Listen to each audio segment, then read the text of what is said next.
ನಡಿ ಈಗ ಶುರು ಮಾಡೋಣ. ಕೇಸರಿಯಿಂದ ಮನೋಲ್ಲಾಸ ಮನಸ್ಸು ಮತ್ತೇರಿ ಕುಣಿದಾಡಿದೆ ನೋಡು, ಮನಸ್ಸು ಮತ್ತೇರಿ ಕುಣಿದಾಡಿದೆ ನೋಡು.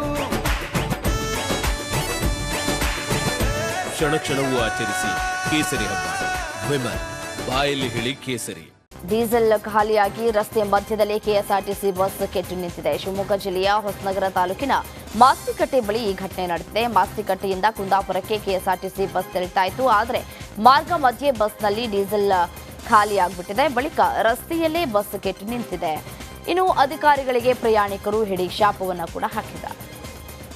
ಅಲ್ಲ, KSRTC ಅವ್ರದ್ದು ಡೀಸೆಲ್ ಖಾಲಿ ಆಗಿರೋದೇನು ಹೊಸದೇನಲ್ಲ. ಮೊನ್ನೆ ಒಂದು 5-6 ದಿನದ ಹಿಂದ್ಗಡೆ ಘಾಟಿ ದೇವಸ್ಥಾನದ ಹತ್ರ ಡೀಸೆಲ್ ಖಾಲಿಯಾಗಿ ಇಲ್ಲಿ ಆಟೋದವ್ರು ಬಂದು ಡೀಸೆಲ್ ತಗೊಂಡು ಡ್ರೈವರ್ ತಗೊಂಡು ವಾಪಸ್ ಹೋಗಿದ್ದಾರೆ. ಇಲ್ಲಿಂದ ಹೋಗಿ ಗಾಡಿಗೆ ಹಾಕೊಂಡು ಹೋಗಿದ್ದ ಪರಿಸ್ಥಿತಿಗಳನ್ನು ನಾವು ಈ ಥರ ಒಂದು ತಿಂಗಳೊಳಗಡೆ 3-4 ಸಲ ನೋಡಿದ್ದೀವಿ. ಈ ಥರ ಪರಿಸ್ಥಿತಿಗಳನ್ನು ನಾವು ಇದು ಈ 3-4 ತಿಂಗಳಕ್ಕಿಂತ ಮುಂಚೆ ಈ ಥರ ಏನಾದ್ರು ಪ್ರಾಬ್ಲಮ್ ಆಗಿದೆ ತಿಂಗಳಿಂದೆಲ್ಲ ಗೊತ್ತಿಲ್ಲ ನನಗೆ. ಈ 1 ತಿಂಗಳಲ್ಲಿ 3 ಸಲ ನಾನು ನೋಡಿದ್ದೀನಿ ಡೀಸೆಲ್ ಖಾಲಿ ಆಗಿದ್ದು KSRTCಲಿ.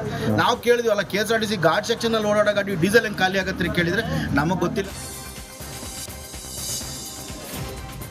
ಬೆಂಗಳೂರಿನ ಎಲೆಕ್ಟ್ರಾನಿಕ್ ಸಿಟಿ ಸಮೀಪದ ಫಾರ್ಮ್ ಹೌಸ್ನಲ್ಲಿ ರೇವ್ ಪಾರ್ಟಿಯನ್ನು ನಡೆಸಲಾಗಿತ್ತು. ಸಿಸಿಬಿ ರೇಡ್ ವೇಳೆ ತೆಲುಗು ನಟಿ ಹೇಮಾ ಸೇರಿದಂತೆ ಮಾಡೆಲ್ಗಳು ಹಾಗೂ ಆರ್ಜೆಗಳು ಸಿಕ್ಕಿಬಿದ್ದಿದ್ರು. ಇದೀಗ ಮತ್ತೋರ್ವ ತೆಲುಗು ನಟಿ ಆಶಿ ರಾಯ್ ಹೆಸರು ಕೇಳಿ ಬರ್ತಾ ಇದೆ.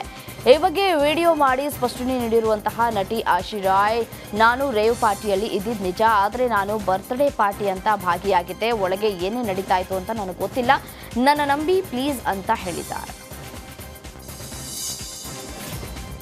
ಹುಬ್ಬಳ್ಳಿಯಲ್ಲಿ ನಡೆದ ಅಂಜಲಿ ಹತ್ಯೆ ಪ್ರಕರಣದ ಆರೋಪಿ ಗಿರೀಶ್ನನ್ನ ಸಿಐಡಿ ಅಧಿಕಾರಿಗಳು ಬೆಂಡಿಗೇರಿ ಠಾಣೆಗೆ ಕರೆದುಕೊಂಡು ಬಂದಿದ್ದಾರೆ.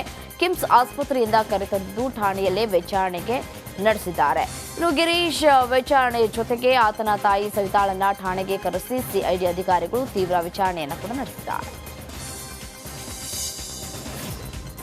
ಮಾಜಿ ಸಚಿವ ಎಚ್ಡಿ ರೇವಣ್ಣ ವಿರುದ್ಧ ಕಿಡ್ನಾಪ್ ಕೇಸ್ ಸಂಬಂಧ ಭವಾನಿ ರೇವಣ್ಣ ಡ್ರೈವರ್ಗಾಗಿ ಎಸ್ಐಟಿ ಹುಡುಕಾಟವನ್ನು ನಡೆಸ್ತಾ ಇದೆ. ಆದರೆ ರೇವಣ್ಣ ಬಂಧನ ಆದಾಗಿನಿಂದಲೂ ಭವಾನಿ ರೇವಣ್ಣ ಕಾರು ಚಾಲಕ ಅಜಿತ್ ತಲೆಮರೆಸಿಕೊಂಡಿದ್ದಾನೆ.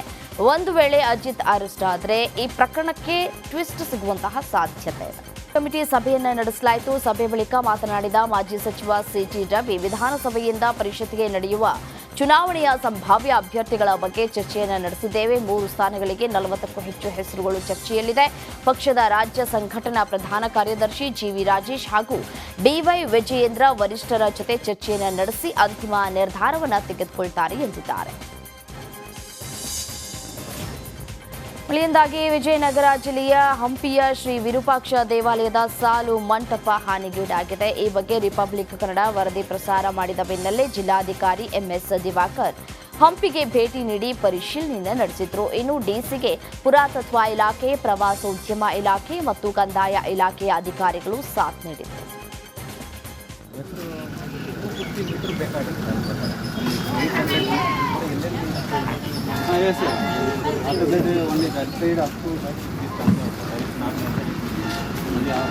ಇಲಾಖೆಗೆ ರೈಟ್ ಸೈಡು ದೇವಸ್ಥಾನ ಬಲಗಡೆ ಮಾಡಿದ್ದಾರೆ ಮತ್ತು ಎಡಗಡೆ ಮತ್ತು ಮುಂಭಾಗದ್ದು ಇನ್ನೊಂದು ಸೆಕೆಂಡ್ ಫೇಜಲ್ಲಿ ಮಾಡಿದ್ದಾರೆ.